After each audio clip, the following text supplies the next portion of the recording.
वंदे खरं तर आज मला अत्यंत आनंद आहे की आजचा हा शौर्य दिन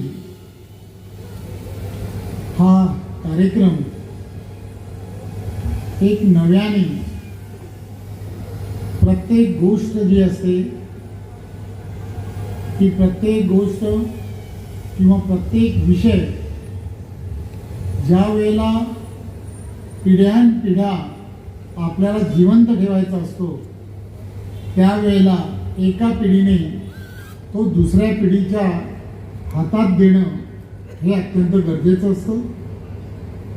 आज व्यासपीठावरील सर्वांनी हे मान्यच केलं की होय, गेल्या 1 महिन्यामध्ये या सर्व नवीन आगरी युवक की जे विविध पक्षांमध्ये काम करतात या सर्वांनी मिळून हा विषय जो आहे की ज्या विषयाचं असणारं गांभीर्य आणि या विषयाचा असणारा इतिहास हा त्यांनी अतिशय चांगल्या पद्धतीने जाणून घेतला आणि तो असणारा वारसा जो आहे तो वारसा ते आता पुढच्या पिढीला नक्की देण्याचा प्रयत्न करणार आहे। हे आजच्या कार्यक्रमाच्या निमित्ताने आम्हा सर्वांना त्याचा अभिमान आहे। या व्यासपीठावरती आलो, या व्यासपीठावरती संदीप माळी येऊन भाषण करेल या डोंबिवलीच्या कोणालाच माहीत नव्हतं, तर ती जागा दिली ज्या माणसाने ती रवींद्र चव्हाण साहेबांनी दिली। हा आगरी समाज म्हणजे माझा समाज, हे इथले भूमिपुत्र माझे भूमिपुत्र अब्राहम लिंकनने एका भाषणात सांगितलं होतं, समाजासाठी आपण काही करू शकतो, पण जो माणूस दुसऱ्या समाजाचे करेल तो सर्वात महान व्यक्ती ती डोंबिवलीकर रवींद्र चव्हाण साहेब आहे। म्हणून अशा व्यक्तीचं विषयी बोलणं ही छोटी गोष्ट नाहीये, कारण आज आगरी समाज आम्ही जी मुलं होती आम्हाला सर्व गोष्टीमध्ये त्यांनी एवढा पाठिंबा दिला, काहींना नगरसेवक केले, काहींना पक्षाचे पदाधिकारी केले, काहींना उद्योगधंदे काढून दिले, पण आज आपला आगरी समाज सरांनी सांगितलं तर आपला इतिहास आहे त्या इतिहासाला कुठेतरी एक पान उलटून आपल्या आगरी कोल्यांचा एक इतिहास या डोंबिवलीचा इतिहास ज्या माणसांनी पुढे केला ते रवींद्र चव्हाण साहेब आहेत। मी जास्त काही बोलत नाहीये, आज भूमिपुत्रांच्याकडून आणि माझ्या आगरी समाजाकडून मी माननीय रवींद्र चव्हाण साहेब यांचा इथे जाहीर सत्कार करतो। त्यासाठी आपल्या आगरी समाजातले जेवढे वारकरी आहेत त्यांना विनंती करतो तर तुम्ही पुढे येऊन या डोंबिवलीचा विकास करणाऱ्या वाघाचा या इन्फ्रास्ट्रक्चर मॅनचा आपण सत्कार करूया। तर कानाकोपऱ्यामध्ये समजलं पाहिजे की दुसऱ्या समाजासाठी काम करणारा व्यक्ती किती महान असतो। सर्व वारकऱ्यांना विनंती। 1939 ला मराठी फौजा खुद्द वसईवर चाल करून गेल्या। कुठे मर्द मराठे वीर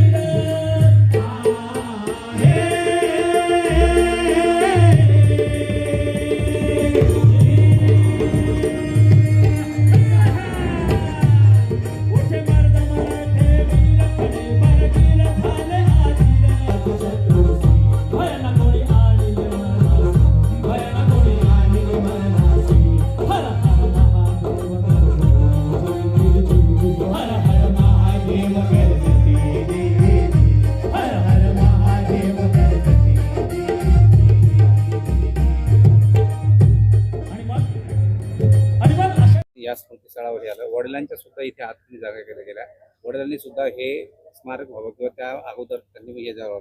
आज तू नगरसेवक आहे, तुझी मिसेस नगरसेवक आहे, ज्यावेळेस आगरी समाजात काम करताना आज ही अशा स्मृतीस्थळ जे होत आहेत किंवा जो इतिहास अजून पुढे रवींद्र चव्हाणांनी सांगितलं की पुढे न्यायचा आहे आगरी म्हणून, काय वाटतं? बरोबर, जसे की तुम्ही आता बोललात की माझ्या वडिलांचा एक वारसा राहिलेला आहे की त्यांना नेहमीच समाजाचा पुढाकार देण्याचा एक वारसा त्यांचा राहिलेला आहे, समाजासाठी काम करण्याचं त्यांनी एक मोठं धाडस जे आहे ते त्या काळी त्यांचंही केलेलं होतं।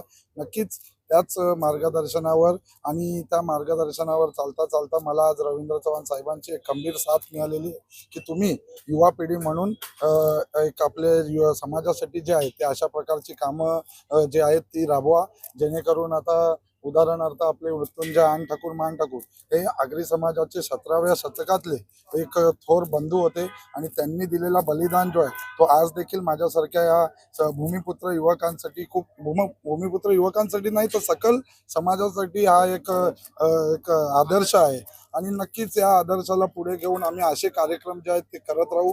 आज या कार्यक्रमासाठी इतकी भरघोस गर्दी झाली ती कल्याण डोंबिवलीच्या भूमिपुत्रांची होती, पण येत्या काळात आम्ही ठाणे, भिवंडी आणि सकल नवी मुंबईमधून या कार्यक्रमासाठी आम्ही जास्तीत जास्त भूमिपुत्रांना जोडून हा कार्यक्रम अजून कसा पुढे जाईल आणि आपले मृत्युंजय आन ठाकूर मान ठाकूर यांची शौर्यगाथा अजून महाराष्ट्रभरात कशी पोहोचवता येईल यासाठी आम्ही कार्यरत आहोत. इतिहास संकलन समिती ही संकल्पना जवळजवळ संघाच्या स्थापनेपासूनच सुरू आहे. प्रत्यक्ष रूप यायला तिला 82 साल उजाडलं आणि तोडलेला, मोडलेला, चिरडलेला, दुर्लक्षित केलेला इतिहास आपण पुन्हा एकदा समाजासमोर आणला तरच समाज पुन्हा सिंहाची गर्जना करू शकेल हा विश्वास संघाला होता, राष्ट्रीय संघाला होता. त्याच्या कल्पनेतूनच आपण भारतीय इतिहास संकलन समिती देशभर स्थापन केली. त्यातला हा कोकण प्रांत आहे, पालघरपासून ते थेट गोव्यापर्यंत. आणि पालघर ते गोवा ह्याच्या कोकण प्रांताची माझ्याकडे सचिव म्हणून जबाबदारी आहे. आपण हे सगळे कार्यक्रम करण्याच्या पाठी प्रेरणा ही आहे की गेलेला गाडलेला इतिहास हा पुन्हा स्वच्छ, पराभवाचा इतिहास मान्य करून विजिगीषू इतिहास समोर आला पाहिजे. आमचा पराक्रमाचा इतिहास कधी सांगितलाच गेला नाही. पराक्रमाचा इतिहास सुद्धा सांगितला. आम्ही चुका झाल्या त्या मान्य करायच्या, पण म्हणून सतत चुकांचा इतिहास सांगणं हे समाजाचं अस्तित्व नष्ट करण्याचं लक्षण होतं. हे योजनापूर्वक झालं, काही साम्यवाद्यांकडनं झालं, काही अन्य मंडळींकडनं झालं. याला दोष देत न बसता इतिहास संकलन समिती विजिगीषू इतिहास पुन्हा एकदा समाजासमोर आणते आणि म्हणूनच त्याचा हुंकार आपल्याला आता देशाच्या विविध पातळ्यांवरती अनुभवायला मिळतो. माझं नाव चंद्रकांत वसंत जोशी, भारतीय इतिहास संकलन समिती कोकण प्रांत सचिव. केलेलं आहे आज आमच्या आग्र्यांचा इतिहास सरांनी सर्व सांगितलेलंच आहे, तुम्ही ऐकलं असेलच, जास्त काही सांगणं बरोबर नाही. पण ज्या व्यक्तीमुळे एवढं मोठं शौर्यस्थळ उभं राहिलं, रवींद्र चव्हाण साहेब त्यांची जी सर्व कृपा आहे आमच्यावरती. आणि कुठल्या राजकीय पक्षाचा कार्यक्रम नव्हता, मी बघे सर्व पक्षाची लोकं होती, समाजाची लोकं होती आणि वारकरी पण होते, धारकरी पण होते. त्यामुळे हा कार्यक्रम हा एवढा चांगला झाला. आम्ही होतो याचे आयोजक होतो, पण लोकांनी एवढा प्रतिसाद चांगला दिला आणि सरांनी सर्व नियोजन आम्हाला कालच सांगितलं होतं. त्यामुळे यांचे मी खूप आभार मानतो. आणि जेवढे हा कार्यक्रम यावर्षी केले आहेत त्याच्यापेक्षा दुप्पट प्रतीने मोठा कार्यक्रम पुढच्या वर्षी करू असं आम्हाला आशा वाटते. आगरी समाजामध्ये ज्या पद्धतीने ही संस्कृती टिकून आहे किंवा इतिहास टिकून आहे, अजूनही असं करण्यासाठी तरुणांमध्ये असा एक उत्साह जागण्यासाठी काय अजून? बघा, सरांसारखी मंडळी असली, रवींद्र चव्हाण साहेबांसारखी मंडळी असली तर समाजाच्या पाठीशी आमच्या ठामपणे उभी राहिली. आणि जोशी काका ना ह्यांच्या काकांसारखी मंडळी असली त्या संस्थेवर तर डोंबिवलीचा इतिहास साता समुद्रामध्ये पाठ जाईल याची मला आशा वाटते. आणि तुम्ही पत्रकार बंधू आले मोठ्या संख्येने, तुमचे पण आभार मानतो. धन्यवाद.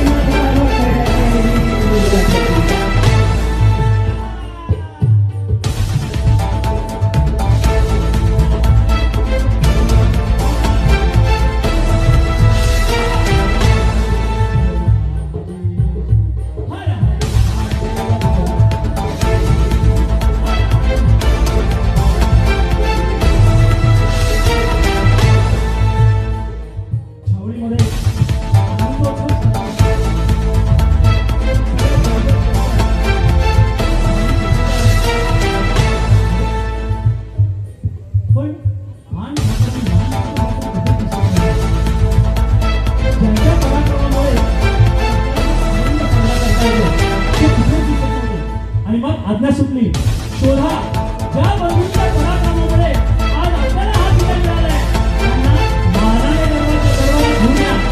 आपण त्यांचा जाहीर सन्मान करूया. आणि मग चहू दिशा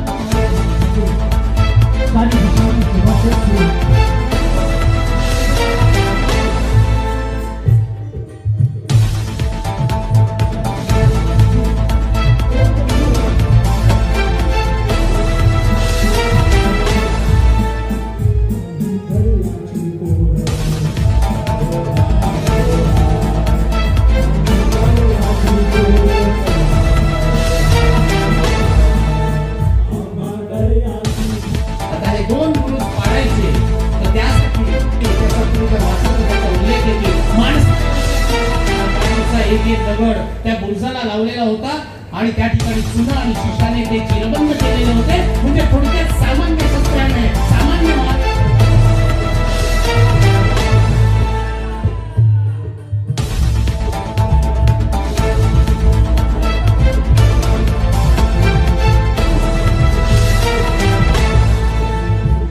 छत्रपती शिवाजी चरण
धीमहि तन्नो दन्ति प्रचोदयात् तन्नो दन्ति प्रचोदयात्. तर आपण आताचे आहात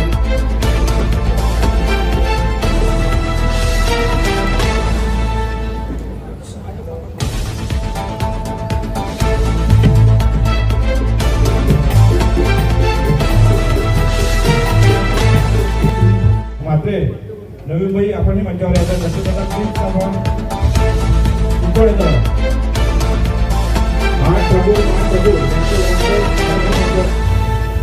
संघर्ष समिती सर्व पदाधिकारी आपण यायचं.